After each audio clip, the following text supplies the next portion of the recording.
Welcome back to I've Got Something to Tell You with Taylor and Colleen. We're on episode 15. Exciting. I know. And we have kind of a cool episode planned. Yeah. So we're doing a night recording and it's Friday night and we only have one story today. And Colleen, all the pressure's on me. I know. Thank God for Colleen. And we came up with this idea because our schedules kind of got crazy and we're going to be out of town. So we had to record another one really quick. So, wait, should I say what it's about? Yeah, let's do it. Okay. So she's covering Jodi Arias. Mm-hmm. And for the second part, we're going to do another spirit box session. Yeah. Do you want to say where the special location is? Travis Alexander's house. Yeah. So not at his house, but close by. Nearby it. Yeah. So Norman, actually, I feel like he was the brains behind the operation. He totally was. Yeah. Yeah. Because you and I were like, so, yeah. what do we do? Help. I know. But he lives around the corner from, well, maybe we shouldn't say where he lives. So never mind. Cut that out. I know. We all live in Arizona. Yeah. So it's a local one for all of us. Mm-hmm.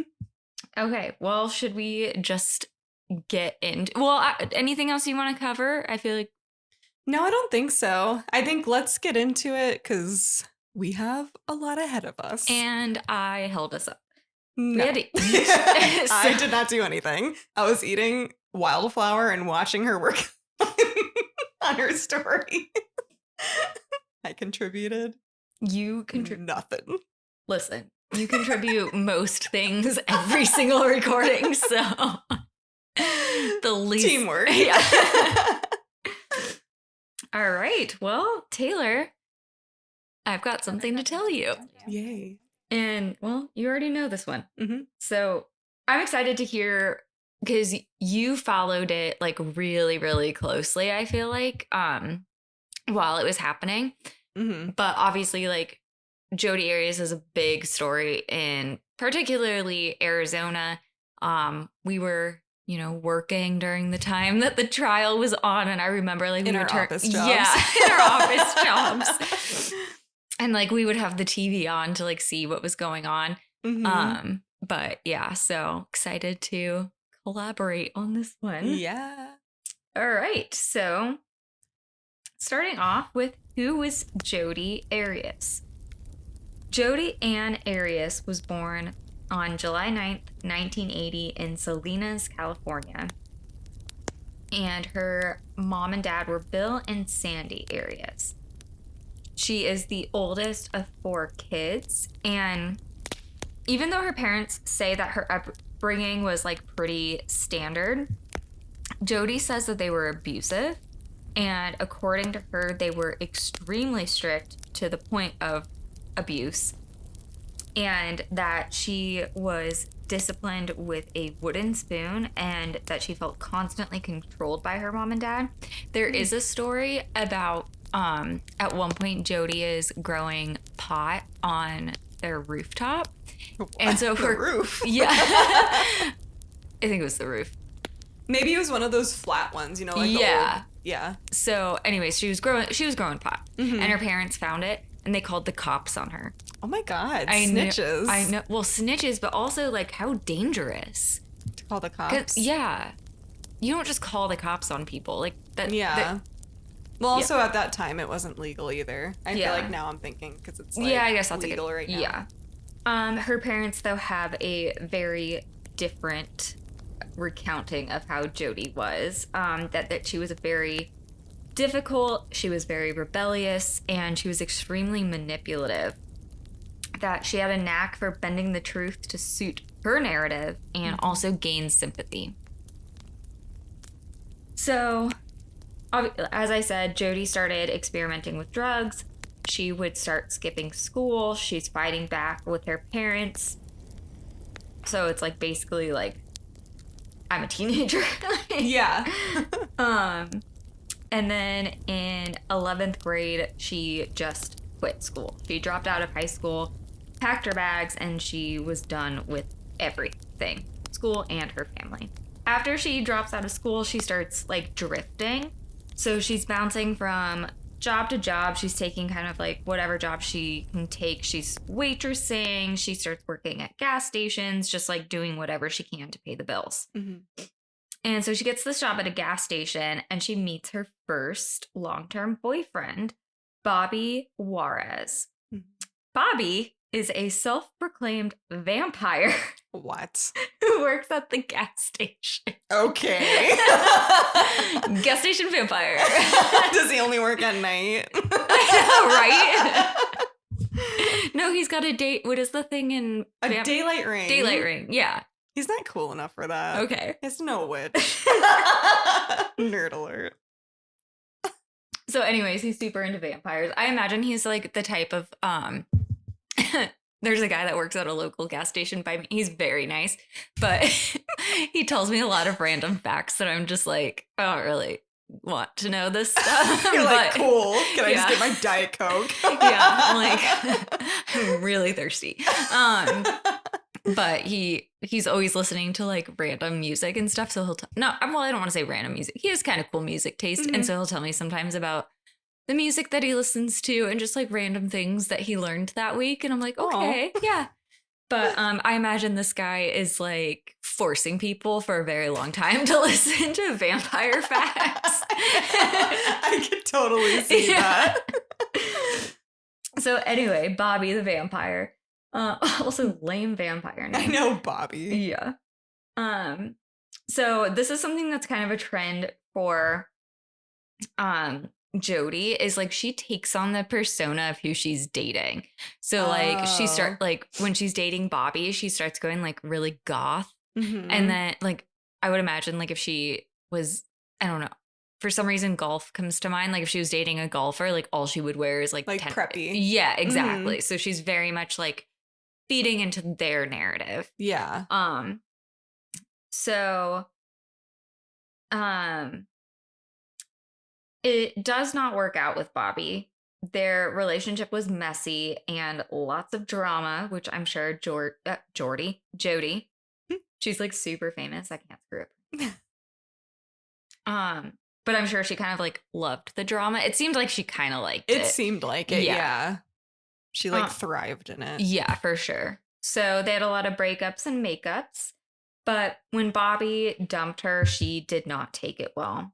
They had been living together, and when they broke up, she moved out, obviously, and she started living in her car outside of the place that they had shared together, like to watch him. And she also got a new job at a gas station near his, because he loves gas stations, apparently. But she got a job at a gas station near his place, like just hoping that he might like out of convenience come in. Oh. But anyway, so she's stalking him, but eventually she does move on. In 2003, she meets Daryl Brewer. And she at this time is working at a resort in Palm Desert. And Daryl was a manager there. He's 20 years older than Jodi. He's a divorced dad. And she viewed him because he was older, that there was like more stability with him. Mm-hmm. Like he's very low drama. Well, besides being like with his, I guess drama kind of comes with like divorcing, right? But yeah, he seemed, from the description, he seemed like he had a pretty like chill life. Like things were kind of like it wasn't that much. Drama, or not a lot of drama going on. But his kids came first. Yeah. So for a while, things seemed really good. They even moved in together, and they even bought a house together. Oh, wow. However, Daryl was not interested in getting married again. He'd already been through the divorce, and he didn't want to do it twice, which I was like, if you're already thinking about divorce, maybe you shouldn't be thinking about, like, that shouldn't be the first, like, I don't want to we might get divorced. Yeah. So. Yeah. Setting it up to fail. So But Jodi really wants the ring. She wants the vows. She wants like the whole package. Like she's very much like, I want endgame goals kind of thing. But so by 2006, Daryl and Jodi end things, and Jodi packed up and left. She is very frustrated. She's now searching for more of like, now that she's like dated Daryl, she's looking for a little bit more stability. So she's looking for more like a like quote unquote adult job. And so we are going to get into how she met the man of the hour, Travis Alexander. We're going to talk to you later, Travis. We have questions. So in September 2006, Jodi goes to a prepaid legal services conference in Las Vegas. And this is definitely an MLM. Like, basically, you pay like $200 and they're like, you can now sell legal services, but also get other people to come sell legal services. So it's like pyramid scheme. Oh, yeah. Okay. And with the prepaid legal services like company, Travis was kind of the golden boy. And especially at the event, he was speaking. And he would do these speeches where he would like give like 10 steps for success and stuff. But you want to know a really fun fact? Yes. So he was famous within the company because he had sold legal services to the guy who played Barney. What? He's like Score, the big purple guy. Come on. What's bigger than that? Scored the dinosaur. I knew you'd like that. That's when you were asking me earlier when I was like, no, there are like fun things in there. And you're like, I was like, I wonder what kind of fun things. So I didn't want to tell you right then. You're like, you'll see. Yeah, just wait. Chill out. I'll tell you in a second. Okay, so he's speaking at the event. Oh, I'm also going to reference one of my favorite things I get to do when I get to do stories like this is see if there's a Lifetime movie about it. Oh. And there sure is. Her fave. My favorite thing is then watching the Lifetime movie on repeat and freaking my husband out. So there is a Lifetime movie called Jodi Arias' Dirty Little Secret. Oh, another fun fact. Okay, so the woman that plays Jodi in the movie, Kyle and I looked her up, and she dated Jeff Goldblum. Which one's that again? I think you mentioned his name before. You just like popped my Jurassic bullet. Park? Yes. Okay. I was so excited to share that with you. Cool. Barney, exciting. Jeff Goldblum, disappointed. I feel like you should remember from last time. I'm the worst at names. But I just feel like it was even the name, I was like, who's it? Yeah, but it's not his wife now, but they did date for a brief period. So okay. They were quite a difference in age, but for Jeff Goldblum, I feel like that's fine. Anyways, what was I talking about? Lifetime movie. Yeah, I guess that's my job is to remember what I'm talking about. So Lifetime movie, really, really good. I highly recommend it. Does not hold back on the gore. And yeah, I mean, I know my friend actually, when I told her we were covering this one, she was like, have you seen the Lifetime movie? And I was like, no, but Colleen's watching it right now. That's actually one of my favorite Lifetime movies. So when we talked about this, I was like, yeah, get to watch it. Not that anybody was stopping me before. I know. But now you have a reason. Exactly. I'm excited to do some other ones because there's a lot of really, really good Lifetime movies. Ooh. Especially like Survivor ones. Ooh. Okay. Yeah. I feel like I need to watch some of those too. Maybe after you tell them to me, I can watch them. Yeah. And I have the Lifetime movie pass. So if you want use my login, I can give it to you. Lifetime. It's like $4 a month. Yeah. So worth it. I get my money's worth. Trust me. No, I believe it. It's always funny when I buy like stuff on Amazon because I use Kyle's login. He's like, so you're watching like this movie? I'm like, yeah, but I'll Venmo you. And his dad also gets the notifications. He sees that you watched like murder shows 20 times. I'm like, bill me for Lifetime. Okay, so pew, pew, pew. So Jodi is at the prepaid legal services event. She is at one of Travis's speaking engagements. And I bring up the Lifetime movie as I'm going to bring it up multiple times in the Lifetime movie. She is super attracted to his success. And so like the shot of like when they first like lock eyes is he's giving his speech at the event, and the camera like dives into Jodi's face, and this actress gives good crazy eyes. Like, dang. She's really good in this movie. I really like her. I don't know what, I think she's in Lost too. I should have looked her up. She's from fame of dating Jeff Goldblum, I guess, is as far as I got into researching her. So yeah, so they like zoom into her eyes, and Jodi's face is like full on. She fixates on him.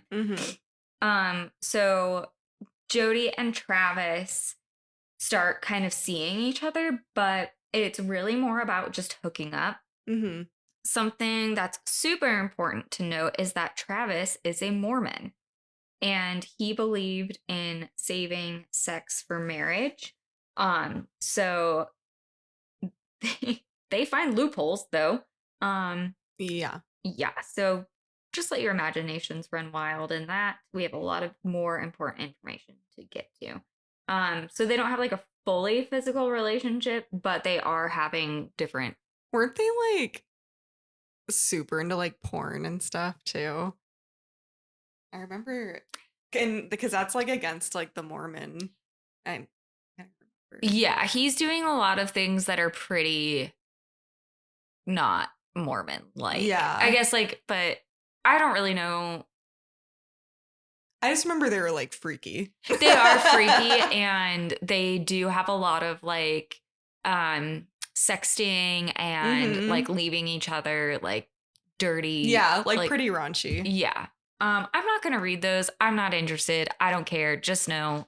Sorry if you do care, but you can look it up on your own time or watch the movie. Watch the Lifetime movie. They go into it. I care about the gore, so that's what I'm trying to get to.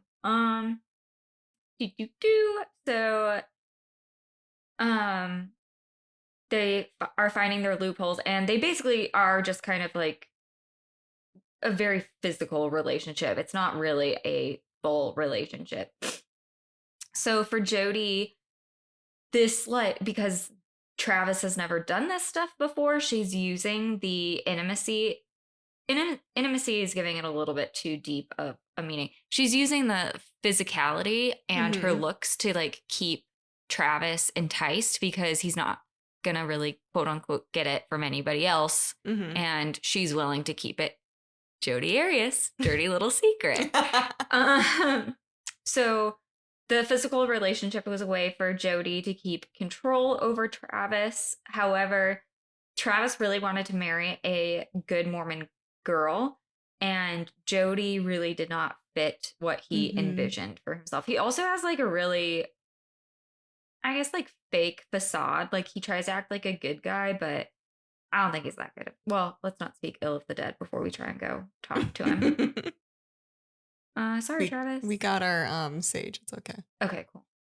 He's kind of just like using Jodi, or at least that's how they portray it in the Lifetime movie, which is where I get all my facts from. There's a part where they had just like hooked up in whatever way that they want to define that. And Jodi goes, "Where are you taking me to breakfast?" And he's like, "There's Cocoa Puffs in the cabinet." And so they're just sitting in the kitchen eating cereal, and he's got to go to church. So she gets upset, like he's blowing her off. And he's like, "Well, my faith is important, and one day I'm going to marry a Mormon girl." And so they like pan to her face, and it's just like light bulb. So Jodi decides she's going to become Mormon. And I mean, this is basically on trend for her. Like, remember how I said she basically do whatever the guy was into? Like, this is her. She will match their personality. Yeah. So she decides to convert. She decides to convert to Mormonism. They have a whole. Oh, he baptizes her too. Oh, really? Yeah. I did not know that. Yeah. So at this time though, Jodi is still living or was still living in California, but she would travel back and forth between Mesa to California, but she would stay with Travis when she was in Mesa. And Travis really liked having, kind of a hookup buddy. But he was not going to pursue anything more with her. And so Jodi's basically like, I just converted to Mormonism and you won't even like call me your girlfriend. So she starts getting a little bit more possessive. She's very fixated on him, and like she is very determined to make herself a permanent part of his life. Oh, other fun fact. Travis liked to call himself T-Dawg, which I just found out Taylor likes to call herself too. I swear I don't call myself T-Dawg. It's just, we're both T's, so. Trust me. I get it, Travis. I went from another room. I was talking to Seb and I was like, who calls themselves T-Dawg? And like, me. Taylor goes, me, like real proud. So pretty sure I've been called T-Dawg before. Not saying I like it. Just saying. Maybe Travis and I can connect on that later. Yeah, that's how we should refer to him. Because he liked it. He really liked it. We should. Yeah. Okay. So despite Jodi's attempt to be the lady for T-Dawg, by mid-2007, Travis and Jodi had reached a breaking point. Travis really, even though Jodi converted, he was like, you're not living Mormon values. And she would also kind of make fun of the Mormonism stuff too. So he's just like, you're not, I get that you did it, but you're not taking it seriously. Yeah. So he's torn between, he wants to be a good Mormon, but he's having fun with Jodi. And he finally decides, I want a good Mormon wife. I'm using quotes on that. I don't know what a good Mormon wife is, but sure, it's just somebody who follows the religion. And Jodi really didn't fit that mold. So Travis officially broke things off from Jodi. And for him, this is a chance to start fresh and focus on what his goals are and align with his more Mormon values. But for Jodi, this wasn't the end. It's just, just because there's a goalie doesn't mean you can't score. So she just becomes more persistent. And she believes that Travis and her are soulmates and that she can win him back. So after they break up, Jodi decides that she's going to move from California to Mesa, where Travis lives. And she claimed that it was for her to make a fresh start. And she also wants to be close to a Mormon community. Liar. Yeah. Obviously her goal was to be closer to Travis. So Jodi continued to insert herself into Travis's life. She would show up uninvited at his house. She would let herself into the house. She even would sneak in through the doggy door sometimes. So and she's a tiny girl, so but still creepy as fuck if somebody's crawling. Yeah. So he would just find her. He would come home, he would just find her in her house. Ugh. Or in his house. She also started spying on him, and she would stalk him when he spent time with other women. In the Lifetime movie, there's this scene where he's dating this girl and they fall asleep on the couch, and Jodi breaks into the house, and she's also really into photography. So she starts taking pictures of them on the couch, and then she goes and she tapes the pictures on the wall in his bedroom. So he finds it the next morning. Creeper. Lifetime movie. Don't know if that actually happened, but I was like, cool. I could see that actually happening. I could see it. I could see her doing it, but yeah. Just letting you know that I don't know if that actually happened, but it certainly did in the Lifetime movie. And so the other thing is like Travis would give, what is it called? Like love bombing. Mm-hmm. Like he would give Jodi like love bombs. Like he would basically like kind of reel her back in just to like push her Like make away her feel again. like super special Yeah. and yeah. So any like little like nugget of attention, she blew it up into like the biggest thing. So yeah. Um by 2008, things start to escalate even more. Travis confided in his friends that he's actually afraid of Jodi and he called her a sociopath. And now she's starting to not just like watch him, but she is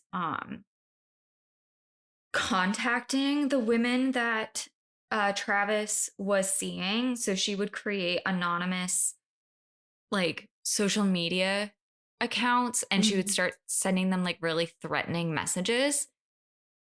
In the Lifetime movie, she writes like, and I feel like this was actually fact, but I don't know if yeah, it feels like it would be right.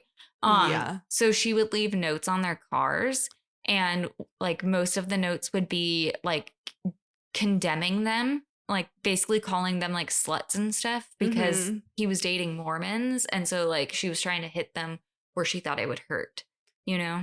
Yeah, I could see that actually happening because I know she also like I don't know if it was just him or the other people, but I know she like slashed tires Yes, too. she slashed tires Mhm. multiple times. Yeah. Um, so Like she'd she also just show up because Travis is on like the circuit doing his speaking engagements with prepaid legal, and she would just find out where he was going to be speaking and just show up. Yeah. I know. How like imagine having to keep your cool while you're on stage and you make eye contact and you're like, "Oh my god, she's right there." I know. Ugh.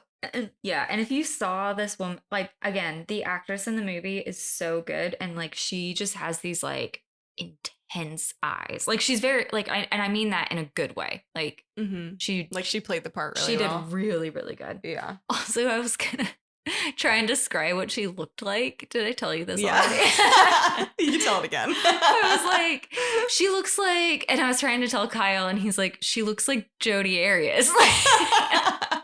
Like, yeah. So stupid. I felt real dumb. Um, so anyway, so Travis is just like getting more like he's starting to share with his friends more about just like how freaked out he was by Jodi and he calls her a crazy stalker and a sociopath and he starts warning people that he cares about like how erratic she was acting because she's getting more aggressive and he wants to protect his close friends and family. Mhm. There are text messages and emails where Travis would go off at Jodi, Mhm. and at one point he said that she was the worst thing that ever happened to him. Jodi, she's feeling humiliated and rejected. She moves back to California and she starts to plan. So she puts the plan into motion on May 28, 2008. Jodi drove nearly 100 miles south from her home in Eureka, Yreka, Mhm. Eureka. That sounds right. Okay. In Eureka, California, to the city of Redding, Reddington. not my last name. There she rented a car, and she was very specific that she wanted a car that like wouldn't stand out. Like not one that was like brightly colored or anything Mhm. like that. And so the guy thought that was kind of weird, but helped her. Um, then she gets in touch with her ex-boyfriend Daryl, the one that was older than her, that they worked at the resort together. Mhm. And she asked to borrow two gas cans that and she explains like she's gonna be driving to Utah and that she just want to avoid having to make frequent stops because she's trying to get there fast. So he was like, okay, that seems reasonable. Mhm. And so he gives her them. Um, However, the reason she wants the gas cans is because she doesn't want to be tracked by stopping at any gas stations. Oh. So she really thinks she came up with quite a good plan. Mm-hmm. She also dyes her hair. So she was blonde, and then she dyes her hair brown because she doesn't want to be easily recognized. Oh, okay. I remember her blonde. I thought it was the other way around. Yeah, no. She dyes her hair brown also.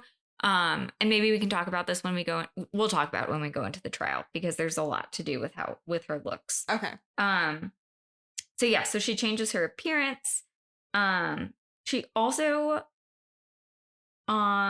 decides that she is going to, so on June 2nd, 2008, she starts driving from California, and she keeps her phone on to show that she is driving from California, to kind of put a date on it. And she starts making phone calls. She calls a guy that she's been seeing, like a new guy that she's been seeing. She calls Daryl. And she even calls Travis. And like, so she's just establishing like dates, timelines. Yeah. Yeah. Receipts. Exactly. Screenshots. Yeah. And then she decides to turn her phone off. So that means that there's no pings from cell towers, no way to track her movements. And then she changes where she's driving, and she drives to Mesa. She had told friends, that she was, like I said, she was going to Utah, and she was going to Utah to visit Ryan Burns, who was the guy that she was calling, and that they even made plans together for June 5th. So this is happening on when she turns the phone off. It's June 2nd. And then they have like blackout period of when they can't track her. And then she turns the phone back on at a very convenient date. So I'm sure you can guess where she's going. She's not going to Utah. She's going to Arizona. She's going to visit Travis. So Jodi Arias arrived at Travis Alexander's home in Mesa, Arizona. Arizona. Oh, had a lot of caffeine today. She arrives at his home on the morning of June 4th, 2008. And despite them having like broken up, and he has a soft spot for Jodi. Like there's a reason he keeps letting her back into his life. You know what I mean? So, so Travis does let her in. They spent the day together doing their loophole stuff. Well, at this point, full on holes. Yeah. All the holes. That's a good one. Sorry. Ugh. Yeah. Okay. You ain't wrong. I know, but that was gross of me. So, and as I mentioned, she's really big into photography. So she's taking pictures of them all throughout their day, and like also sexy pictures. So, however, at some point they get in an argument. What it's claimed is that she saw a text on his phone from another girl, and that just enraged Jodi. So he goes to take a shower, and she goes in and she starts taking pictures of him in the shower, and then pulls out a knife. Evidence suggests that Travis was caught off guard, and she stabbed him repeatedly in a very frenzied assault. And again, in the Lifetime movie, they do, like, I don't think they have a limit on their blood budget, because they went ham in this scene. They used it all up. Yeah. Like, there was so much. It was so good. So Travis fought back, but the attack was relentless. Blood evidence in the bathroom showed that he had tried to escape. There were handprints on the walls as he attempted to crawl away, but he only made it as far as the sink. And There he stood bleeding heavily, trying to save himself, but Jodi did not stop. She continued to stab him 27 times in total. The wounds were specifically on his back, chest, and torso. This again indicated that she had attacked him like from multiple sides, but from primarily the back. And the stab wounds were so deep that they punctured vital organs. Jeez. Yeah, and again, she's pretty small, so like she had like she's filled with rage exactly and adrenaline. So. Exactly. Thank you. So then in the final act of horrific overkill, Jodi slit Travis's throat from ear to ear, and it was so deep it nearly decapitated him. So obviously this was a very personal, rage-fueled attack. Now, well, I guess I said final before, but that was just the knife. Now she grabs a 25 caliber handgun and shot him in the head. That's what I was gonna, because by that point it's like he's already dead. And you're still shooting him. Yeah. Like she was pissed. Yeah. And they use a lot of that like as evidence to just be like, okay, like it was he did not attack you. Yeah. Like, yeah, it wasn't self-defense, like that kind of stuff. Okay, so Travis's roommates kind of suck. So they basically are told like that he is going on a trip and never question it. You're like, all right. Never like call him or anything. Wait, did you say roommates? He had roommates, yeah. They weren't home during the time of the attack, obviously. Okay. But they find him 3 days later, I want to say. In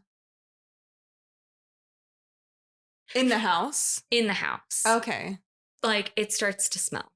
Ew. So they find him and they call 911 and the police officers show up. Oh, because this happens in his bedroom? Mm-hmm. Oh, okay. I was thinking because I'm like they're roommates, so... Yeah, in the bathroom because he was taking a shower. His bathroom. Okay. Yeah. So roommates find him. They call the cops and they're like, blood is everywhere. Like we need help. Like our roommate is dead. Like he's been in there for quite a few days, guys. Yeah. So then police show up and they examine the crime scene and like again they describe it as just like horrifying. There is blood literally everywhere. And then they look in the house and they find bloody sheets in the washing and drying machine. And they also find a digital camera. And yeah, so then they examine the digital camera and they're able to recover photos from it because somebody had put it in there as like to ruin the in the laundry. Okay. So Jodi had taken Travis's camera, which had been used to capture photos of them earlier in the day. She tried to destroy it. She threw it in the washing machine, ran a cycle, thinking this would erase any incriminating images. However, like I said, forensic experts were later able to recover the photos. They find images of Jodi and Travis in their intimate moments. Also, photos of Travis's bloody body. In the Lifetime movie, they...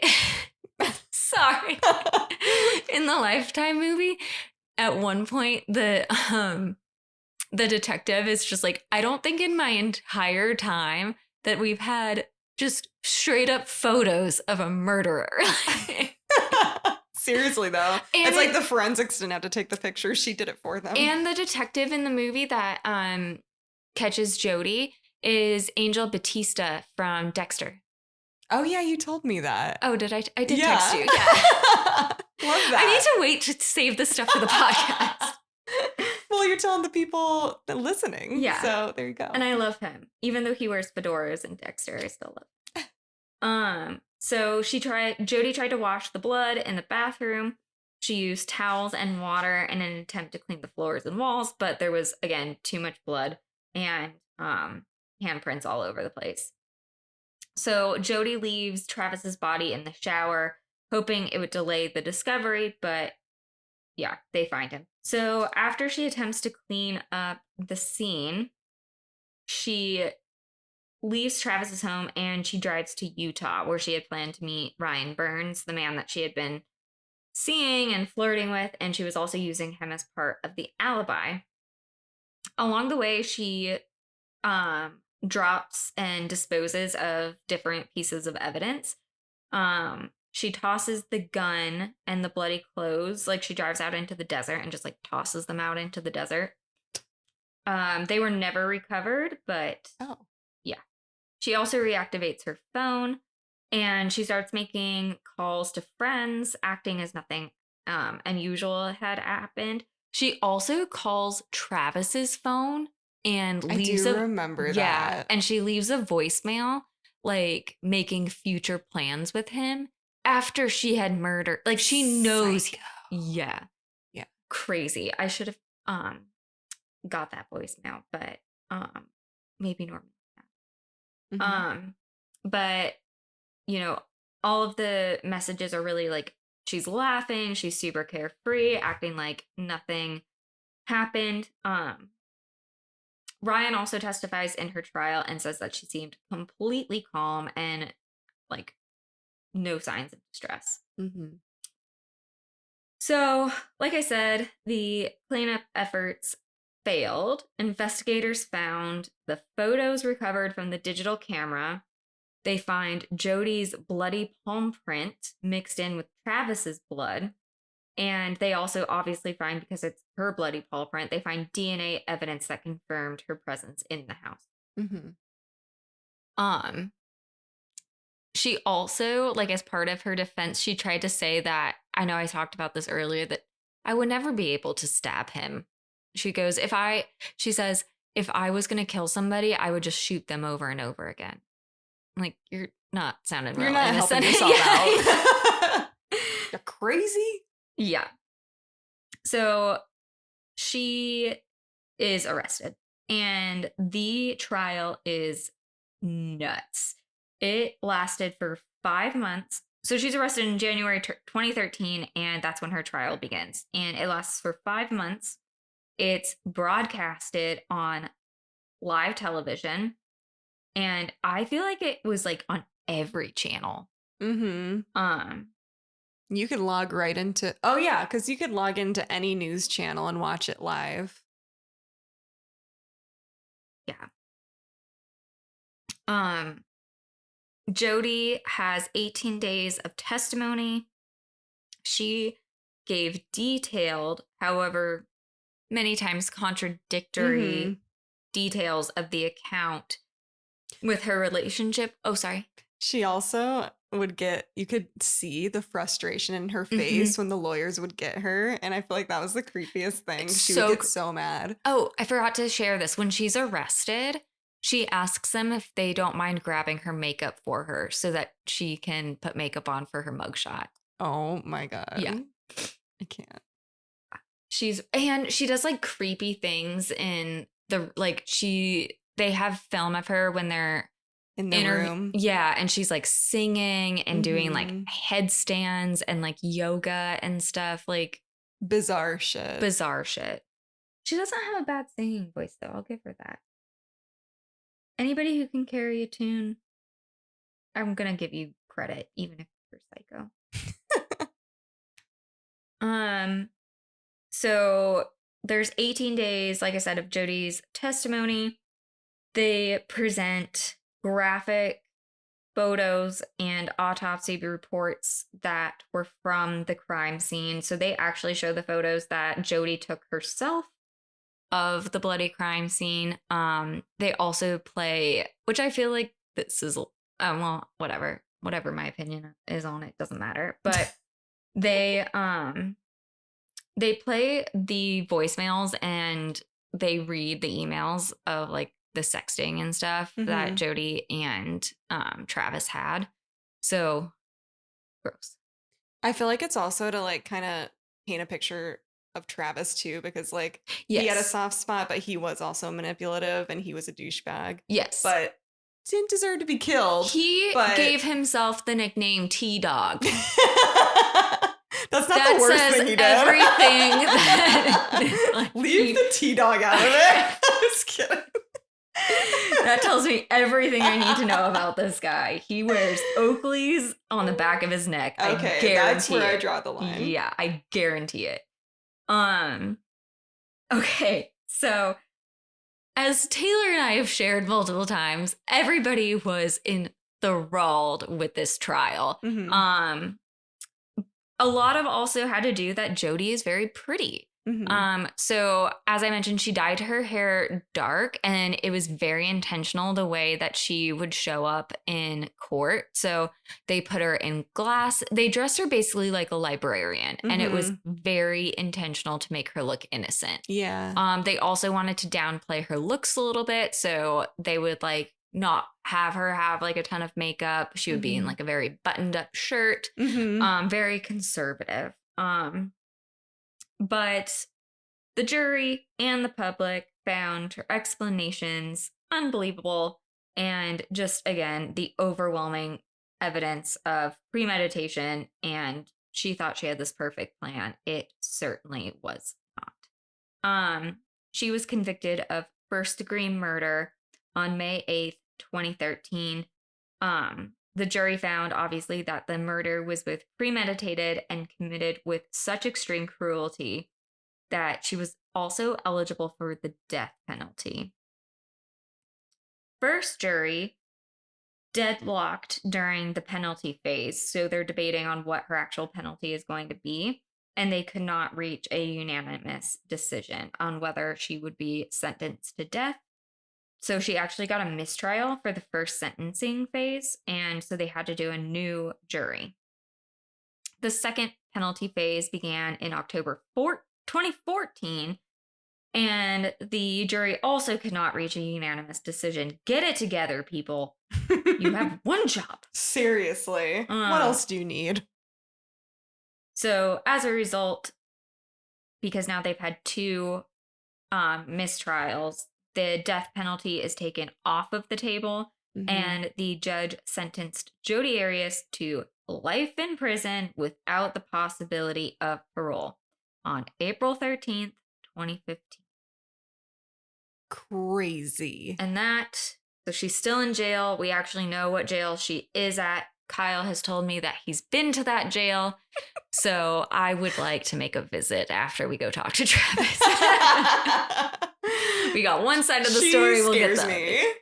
There's just also like, I don't know if you remember during the trial, like when she would like fake cry and the judge would, the lawyer would call her out on it. She'd immediately like look up like dead stare. Yeah, no, she's a sociopath. Yeah, those kinds of people are scary. I mean, we already know she like murdered somebody, but like it's crazy. Yeah. While in jail, she also competes in the jail talent show and wins. Singing. Okay. Yeah, so. Cool. We're going to end on that. That's the story of Jodi Arias. Long one. Sorry, but. Huh? I said sorry. It was a long one. Oh, that was a good one. I feel like you covered it really well for the amount of time we have. So good job. Thanks. I feel like I'm sorry if I rushed. I really was trying to stay within our time limit since we do have to go do our spirit box session, which we're going to go do now. Yeah. So we're going to take a break. Thanks, guys. Stay tuned for Travis's side. We'll be back. And we're back.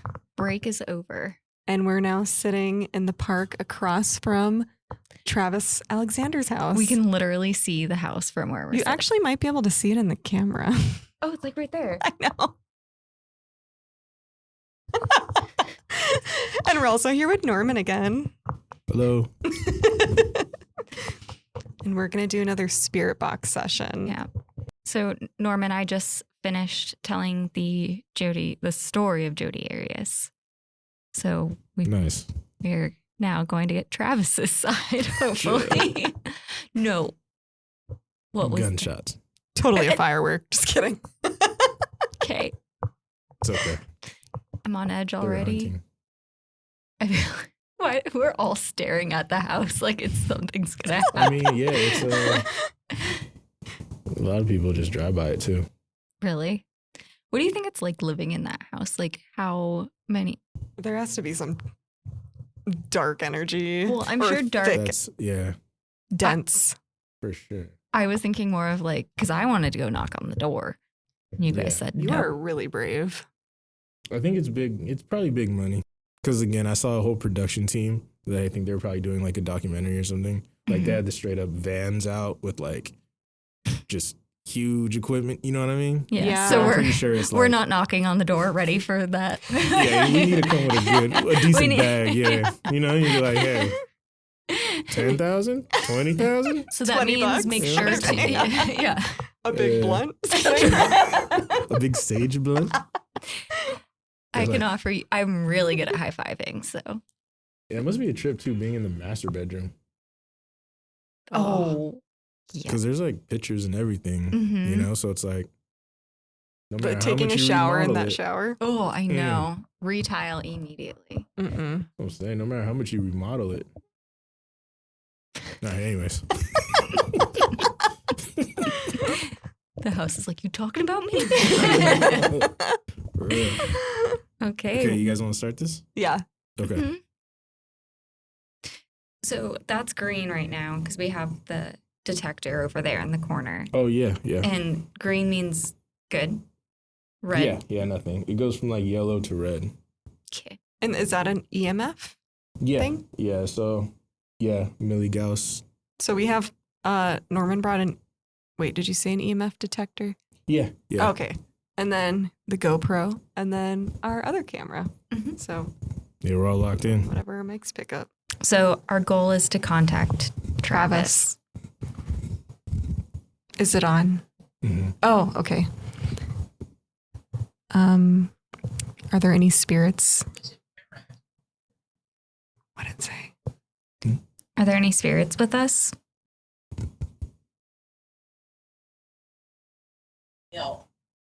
No.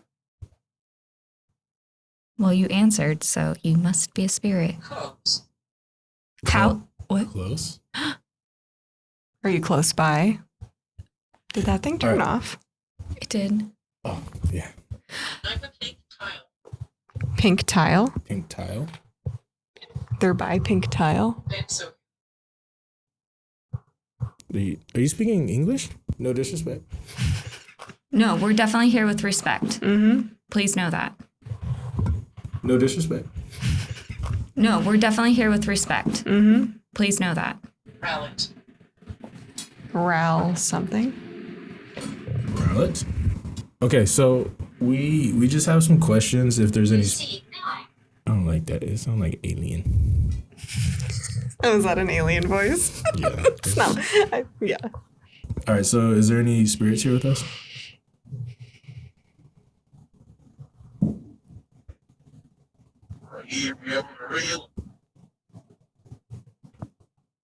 Can you say that again? Please.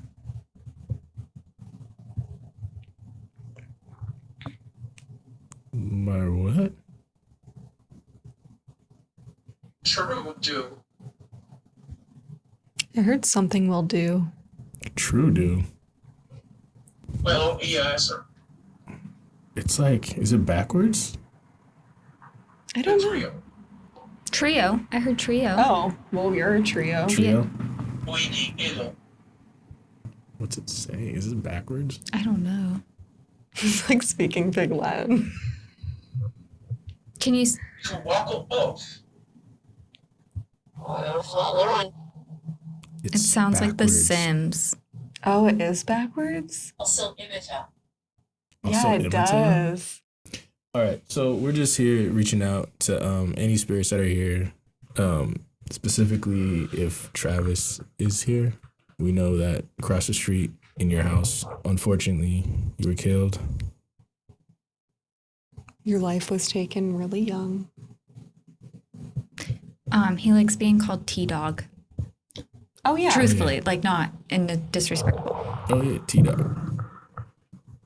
You can call me T-Dog too. No, that's his nickname. I'm telling Travis we could be T-Dogg together. He really did like being called it. All right. So my question is, if something so gruesome like happened in this area or at that house, EWRKQSG 89 EXPLMSIOP 9 less than 9 fact. is it like a code? I don't. That was a lot. That was a lot. That was Do a you lot. guys speak code? Do you guys need code? Can you break that down for us in layman's terms, please? AWLS something T? I do not want to look that up. Me neither.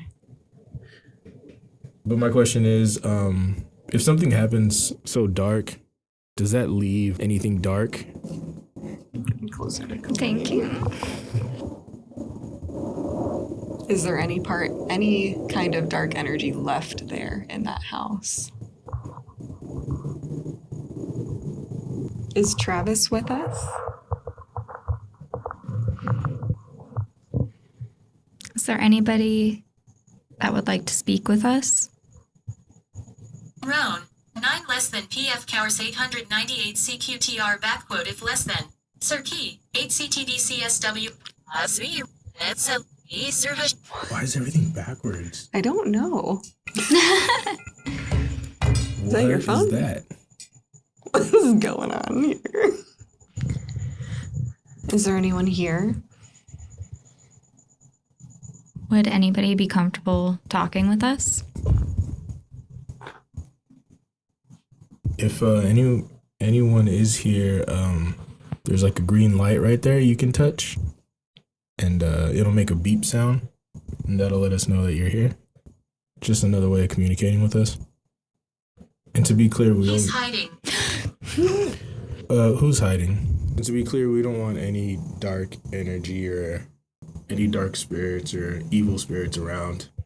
We're only trying to contact the good ones. We're here with good energy. We just want to talk. This happens. What happens?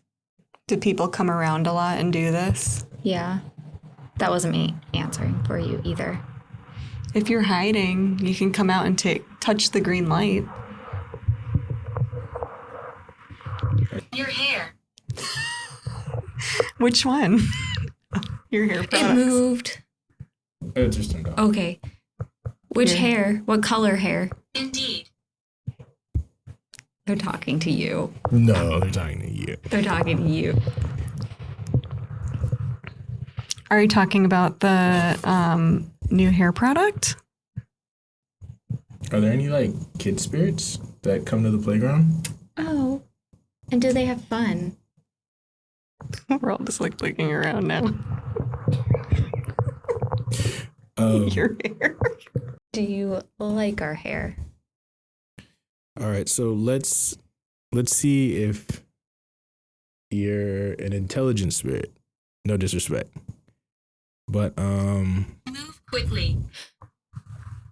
Why? You move quickly or we move quickly? Devil. No. no. No. This was the one last time too. This one. Mm-hmm. Mm-hmm.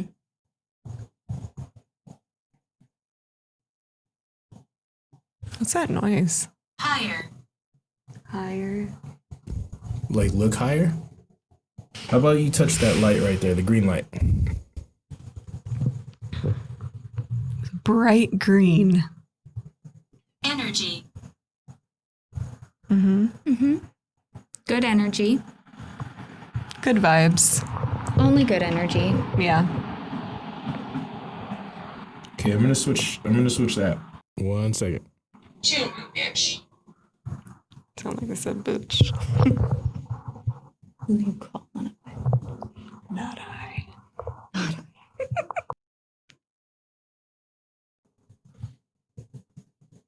It's all supposed to be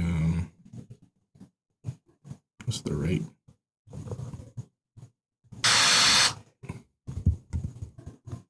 Static. Okay, is there any energy here? Anything? Anything that wants to You communicate? sour. Is it backwards again? Does anybody mind talking to us? Here. Here? Where? Table. Table? Can you touch that green light? We're pointing to the green light. Can you touch that green light? Yeah, that one. Right there. I just talk. I just I'll talk. just talk. Okay. Would you mind telling us your name? If you don't want to tell us your name, that's okay. Writing a song. You're writing a song? Is that what they said? Didn't you? I don't I know. think Can you so. say that again if you don't mind?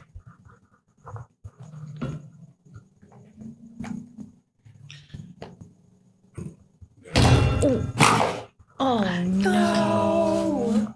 Did you do It's that? you. Say clumsy you. It said like it's or something right when I said, did you do that? It was you. She's like, don't put that. Or sorry. Are you a boy or a girl? And what would you like us to call you? Billion. I didn't hear what they I didn't hear you. Villain? Villain? Where are you right now? That- Chair. Chair. There's a chair right there. There's a chair right here. Outfit. We didn't hear that one. Alfred? Oh, No, I don't know. Alfred? Which chair? Are you on the bench? Is it blue? Is it your Escom? Not sure what language. Do you mind going back to talking how you were talking before? You are ADMGRDF. Yao are GNULIQKLI. There any spirits with us? Anybody want to talk about what happened and Are you okay? Yeah, I'm okay. Are you okay? Where are you sitting?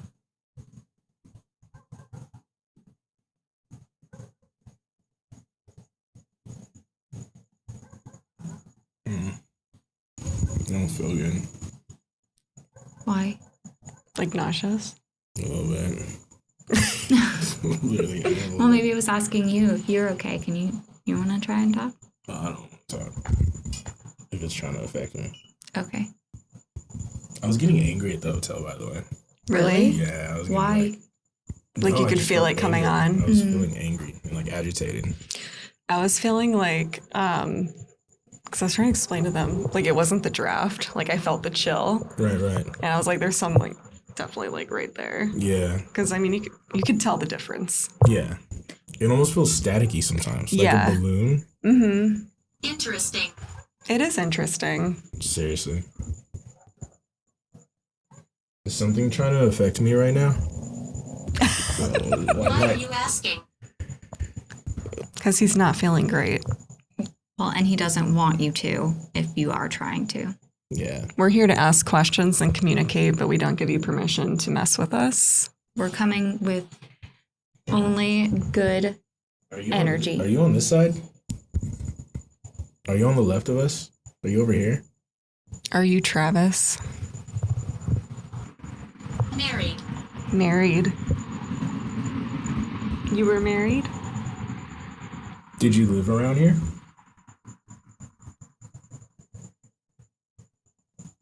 Do you want to tell us anything else?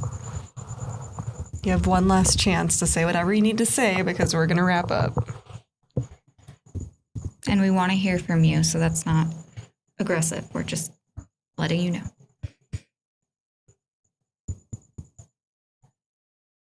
If anyone's here, now's your time to speak. Incorrect.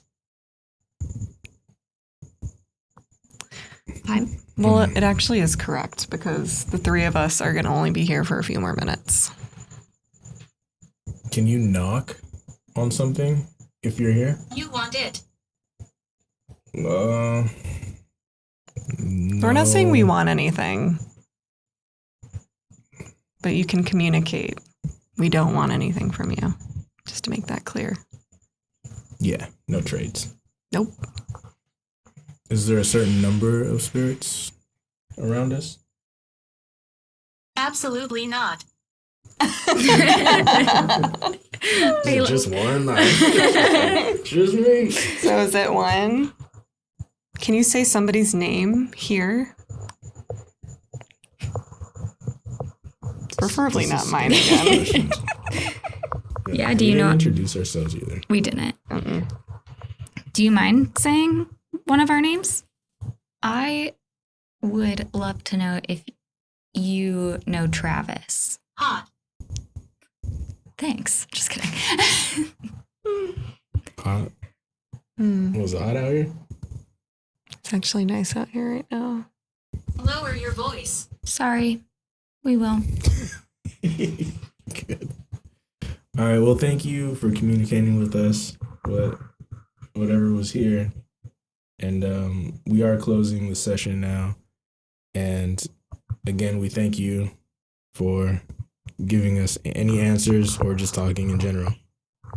Yes, thank Yes. you. Thank you.